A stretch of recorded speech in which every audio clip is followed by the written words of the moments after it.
संगम है। जय जी, स्नान कर दिया, हाँ क्या जी। कहेंगे? बहुत सुंदर जो भाव है लोगों के यहाँ पे, क्योंकि वहाँ पे इतनी संख्या और इतनी ठंड है, उसके बावजूद इतनी भीड़, इतनी संख्या, इतनी भक्ति, इतनी श्रद्धा। तो मेरे लिए तो बहुत ही अद्भुत अनुभव रहा, मुझे बड़ा अच्छा लगा। बस ठंड बहुत लग रही है। अच्छा, ये महाकुंभ का क्या महत्व है? इस महाकुंभ में लोग क्यों, आप बताएं। देखिए, ऐसे तो कथा का महत्व ही है, हम सभी जानते हैं कि 4 स्थानों पर अमृत की बूंदें गिरी थी, तभी से महाकुंभ लगता है। हरिद्वार, नासिक, उज्जैन और प्रयागराज। तो वो अनुभव तो है ही, कथा का महत्व तो है ही। बाकी जब आप इतने श्रद्धालुओं को एक साथ देखते हैं, एक एनर्जी यहाँ पर क्रिएट होती है, वो एनर्जी आपको हर जगह नहीं मिलती है। जब इतनी श्रद्धा, इतनी भक्ति, तो जिस तरीके का ऑरा यहाँ क्रिएट हो रहा है, ये आपको हर वक्त नहीं मिलेगा, ये आपको यही 1 महीने महाकुंभ के दौरान ही मिलता है। आप ऐसे साधारण दिनों में आइए, आपको नहीं फील होगी वो एनर्जी जो अभी फील होती है। तो ये एक अलग महत्व है कि आपको आध्यात्मिक ऊर्जा महसूस होती है यहाँ पर। प्लस जब आप डुबकी लगाते हैं तो एक भाव है व्यक्ति के मेरे पाप धुल जाएंगे, भगवत प्राप्ति हो जाएगी, तो वो भी भक्ति है, अपनी अपनी श्रद्धा है सभी की। तो आप आइए, आपको बहुत सी चीज़ों का अनुभव होने वाला है। युवा देश विदेश से काफी लोग भी आए हुए हैं इसमें पार्टिसिपेट। जी, बहुत अच्छी बात है। जैसा मैंने कहा कि आप आइए, आपको बहुत अच्छा अनुभव होने वाला है यहाँ पर। आपको सब कुछ मिलेगा यहाँ पर, आनंद है यहाँ पर, ज्ञान है यहाँ पर, अध्यात्म है यहाँ पर, संस्कार है यहाँ पर, संस्कृति है यहाँ पर। सबका मेल अगर कहीं हो रहा है, अभी तो अभी प्रयागराज में हो रहा है, तो आप सभी ज़रूर आएँ। हंस बनिए, मोती चुनिए, मैं तो कहूँगी। आप ज्ञानी जनों को हमेशा देखिए, होता तो हमेशा से ही, कोई पहली बार नहीं है, और किसी भी क्षेत्र में होता है। मैं कहूँगी आप सिर्फ धर्म को ही क्यों कहते हैं कि धर्म में ये, हर क्षेत्र में कुछ ना कुछ सही, कुछ ना कुछ गलत हो रहा है। हमारा काम है अच्छे को चुनना और बुरे को नज़रअंदाज कर देना, रादर देन वहाँ नफरत पैदा करना या वहाँ गलत बातें कहना। लेकिन तो यही बात है कि आप हंस बनिए और मोती चुनिए। कुंभ के मौके पर क्या लोगों को संदेश देना चाहेंगे? कि आप यहाँ जब आ रहे हैं तो यहाँ से जो संस्कृति, संस्कार, जो अध्यात्म की ऊर्जा आप लेकर जा रहे हैं, उसको अपने जीवन में रखिए, कुछ दिनों में भूल ना जाए। क्योंकि हम कथा में भी आते हैं, सुनते हैं और फिर चले जाते हैं, तो कोई फ़ायदा होता नहीं है। ये ज्ञान, ये सीख यहाँ से अपने साथ लेके जाए और अपने जीवन में उसको उतारे। आज मकर संक्रांति है। आप सभी को मकर संक्रांति की बहुत बहुत शुभकामनाएं। और इतना सुंदर समय है, मुझे लगता है इससे ज़्यादा अच्छा समय नहीं हो सकता कि आप आए और कुंभ के दर्शन करें। स्वामी जी, स्नान हो गया, क्या कहेंगे? मुझे तो लगता है ये मकर संक्रांति, ये केवल स्नान नहीं हुआ है, बल्कि मेरे भीतर तक भारत में स्नान कर लिया मैंने तो आज। ये सनातन का स्नान था, ये अमृत वेला, अमृत काल। मुझे लगता है कि ये अमृत का पर्व है और ये सनातन के अमर होने का पर्व है।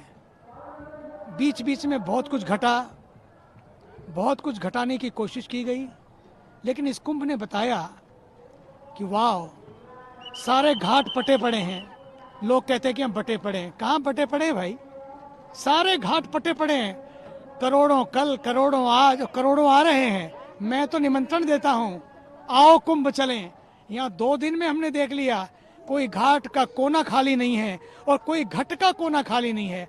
हर घाट पटा है, हर घट में लगता है कि ठाकुर ही रमा है। तो मुझे तो ये लगता है आज हमें ये देखना होगा, इस संगम के तट से हम क्या संदेश देना चाहते हैं।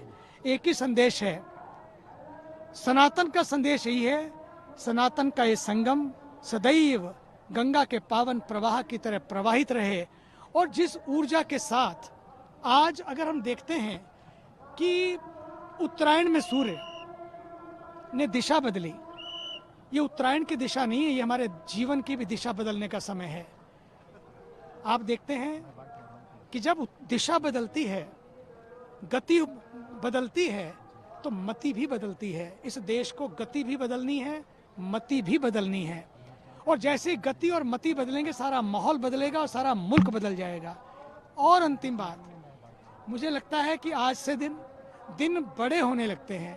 दिन तो बड़े हो जाएंगे, क्या हम भी बड़े हो पाएंगे? दिन बड़े हों लेकिन दिल भी बड़े हों। समय आया है, भारत के पास यंग दिल इंडिया है। इस यंग दिल इंडिया को तंग दिल इंडिया नहीं बनाना है। इस यंग दिल इंडिया को एक दूसरे के साथ मिलकर इसको महान भारत बनाना है। कई बार हम लोग सोचते हैं चीज़ें आ जाएंगे तो हम सेट हो जाएंगे। भैया, चीज़ें आ जाने से लोग सेट नहीं होते हैं। चीज़ें आ जाने से लोग सेट नहीं होते हैं। जब हम भीतर के यथार्थ को समझ लेते हैं तब हम भी सेट हो जाते हैं, संसार भी सेट हो जाता है। संसार सेट हो के ना हो लेकिन हम जरूर सेट। आज संगम के स्नान ने बताया things may go up and down but you should not go up and down. भीतर की डुबकी जो संगम में लगी वो भीतर के संगम को भी आज खोल दे। और बस आज यही कहता हूँ, इस तट से भारत का हर व्यक्ति और विश्व का हर व्यक्ति सुखी रहे, मस्त रहे, स्वस्थ रहे, बस यही मंगल कामना है। और अंत में मोदी जी को, जो इस देश के अद्भुत व्यक्ति हैं।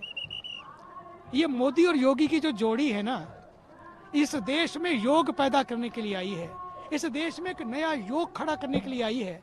और आपने देखा होगा कि यूनाइटेड नेशंस में गए तो वहाँ योग दिवस हो गया, और जब पहला विचार दिया अब ध्यान दिवस भी मनाया जाने। 21 जून को जब सबसे बड़ा दिन होता है उस दिन योग दिवस हो गया। और अब जब सबसे छोटा दिन होता है 21 दिसंबर को, उस दिन ध्यान दिवस मनाया जा रहा है। ये है भारत बदल रहा है, ये है पूरा देश बदल रहा है। देश की आस्था ही तो अस्तित्व को बचाती है। अब बात केवल आस्था की नहीं, अस्तित्व की है। बात व्यवस्था की नहीं है, बात व्यवस्थित होने की है कि हम कितने व्यवस्थित हैं। योगी जी ने दिखा दिया, सब जगह सुरक्षा है, सब जगह वातावरण मस्त मस्त है।